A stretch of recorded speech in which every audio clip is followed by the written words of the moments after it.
This is an exploration of the American heart. What was beating in their hearts? What drove them to do what they did in their lives? Much of it, factually, we can never find, but in spirit, we can touch these dimensions.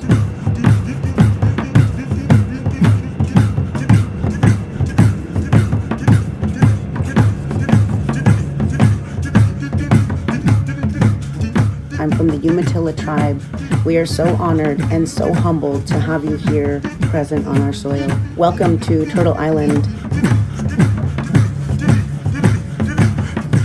I could see his spirit. It's very strong. The world awaits Sadhguru's next move, and ladies and gentlemen, he's off and he's gone. Sadhguru, ladies and gentlemen. Sadhguru. Sadhguru. There is a lot that modern societies need to pick up from ancient societies. Beautiful words. Touch my heart. Thank you very much.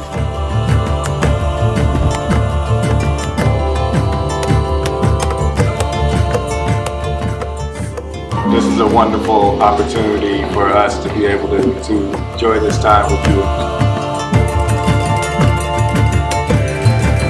Why are you writing for 12 hours in a day? Because a day is 12 hours, other 12 hours is night. Whatever, if we can do something, we're willing to do it. Thank you very so much, sir.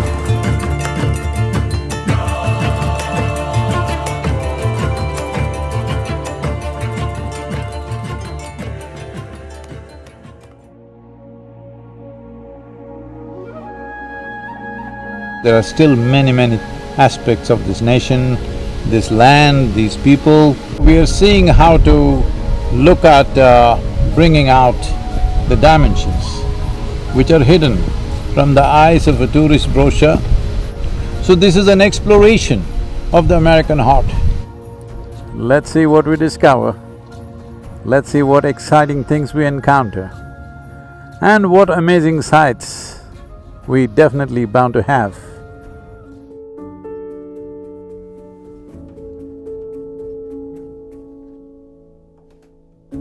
Probably one of the oldest structures in North America still surviving, nearly 2,000 years old, a ritualistic fortress that was built by the Native American tribe.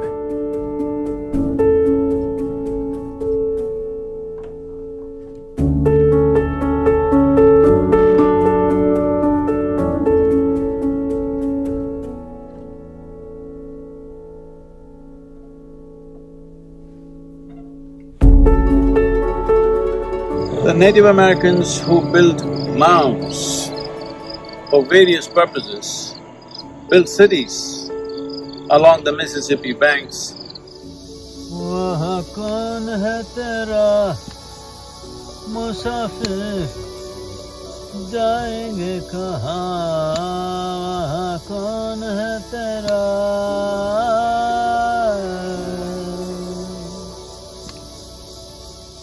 The next one is going to be one long ride. On the way, there's a very unique mound system called effigy mound. They are in the form of birds and animals.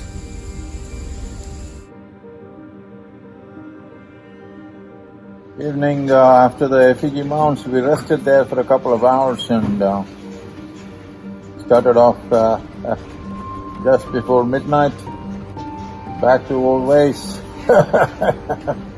Full night riding.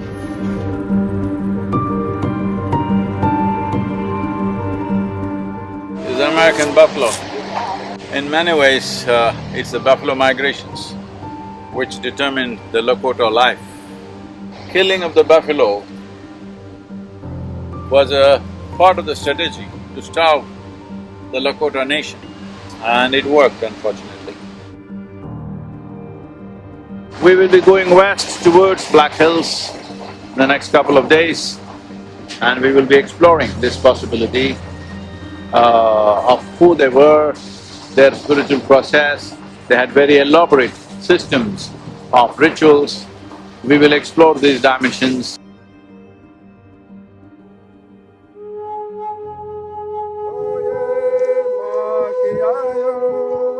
We are here right now at Bare Butte, Black Hills.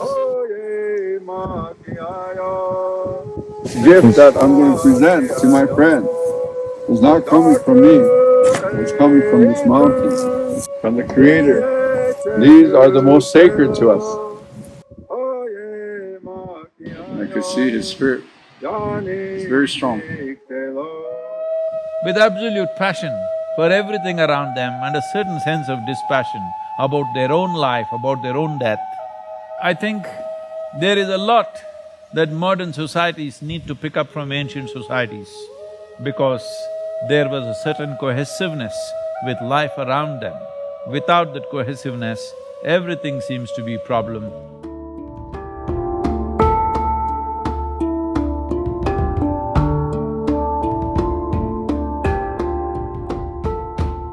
We have a long way to come, Native Americans, to heal ourselves. When we are connected to the land, cleansing in the waters and speaking our languages to our relatives, which are the plants and the animals, then we are living something which we call Hishokish Tsawak, which translates to everything is one.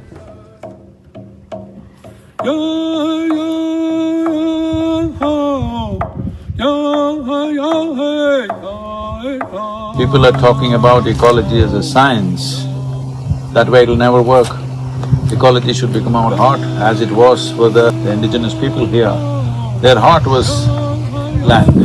That is one dimension that we really want to present to the world. That's the reason why I'm meeting all Native American leaders, medicine men and others, so that they express themselves clearly and their message is not of the past, it is most relevant for the future.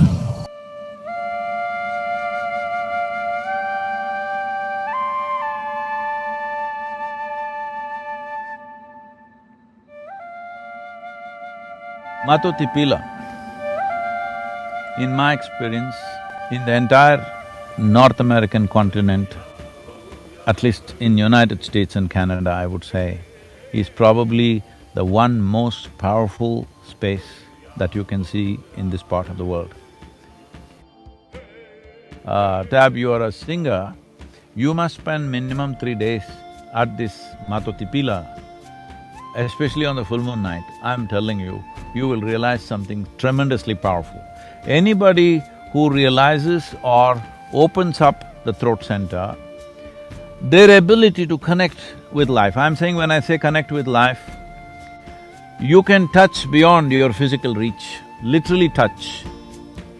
Here there's an energetic body expressing this dimension of the throat center in the human system in an extremely powerful way, which is… I've never seen a place like that in my life. I've traveled literally everywhere, I'm telling you. This Matotipila is a must for every indigenous person, it's a must. The basis of your culture in some way energetically is here.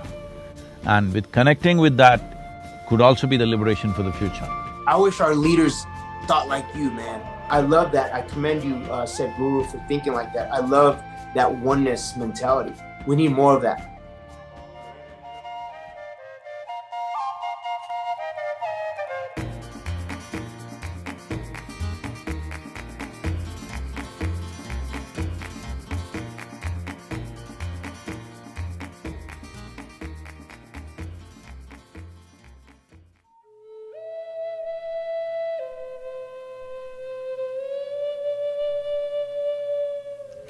So here we are at Bryce Canyon, most incredible formations.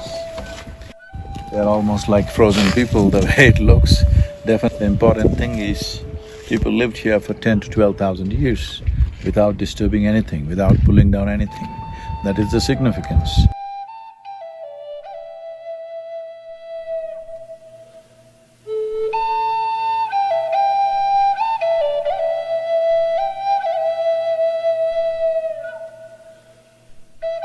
Most incredible rock formations. Wow! I don't know if cameras can ever do justice to these rocks. And I came here yesterday and even now it gives me goosebumps from head to toe. I'm still yet to sit down here with eyes closed and figure out what is it that it's doing to my body. I'm so jealous of your trip. It looks phenomenal. I love that you're spreading awareness about culture's connection to nature and spirituality. Thank you very much, Alexander. Namaskaram.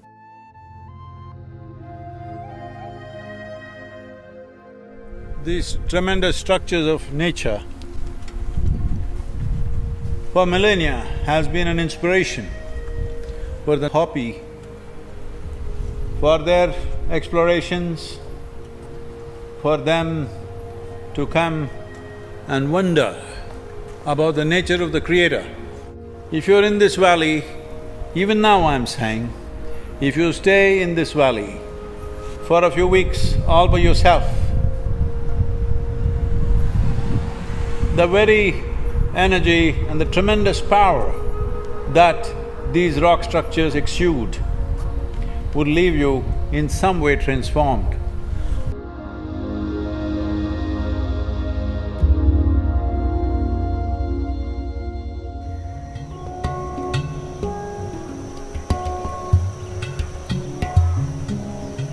If at all ever in the history of humanity we can transform human beings, this is the moment.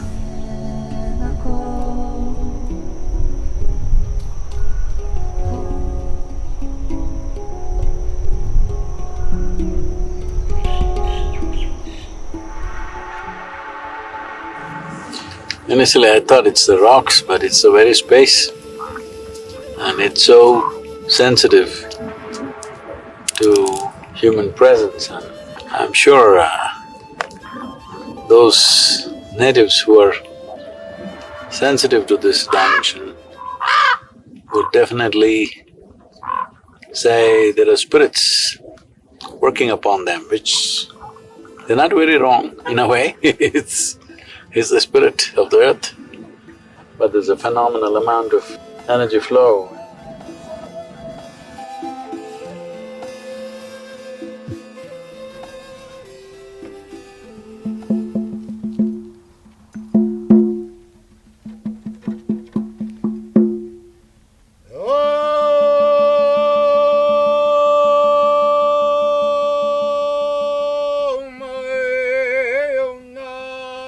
They existed here not as exploiters of land, but as land itself.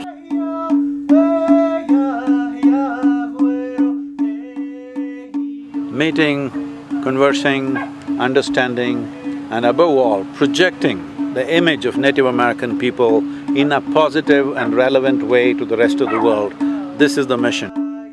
We've been utilizing yoga as a tool for healing. It was gifted to us from the people of the East, and it was written in our prophecies that we would receive this gift. Yoga is helping us to heal at the cellular level. Our people are on a journey to reclaiming their bodies and minds, and this is a practice that we are honored and blessed to be able to utilize today. I've been deeply touched by the way the indigenous people in North America have lived, their sensitivity towards earth. These things are very important for me, and also because what they have gone through in the last few centuries, these have a very deep and profound place in my heart. In whichever way we can help you and your people, we are most willing to do that. As you should know by now, we are also offering the inner engineering program in a special offer for all the indigenous people in this country. Please, in whichever way you can make use of it, please do that.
Krishna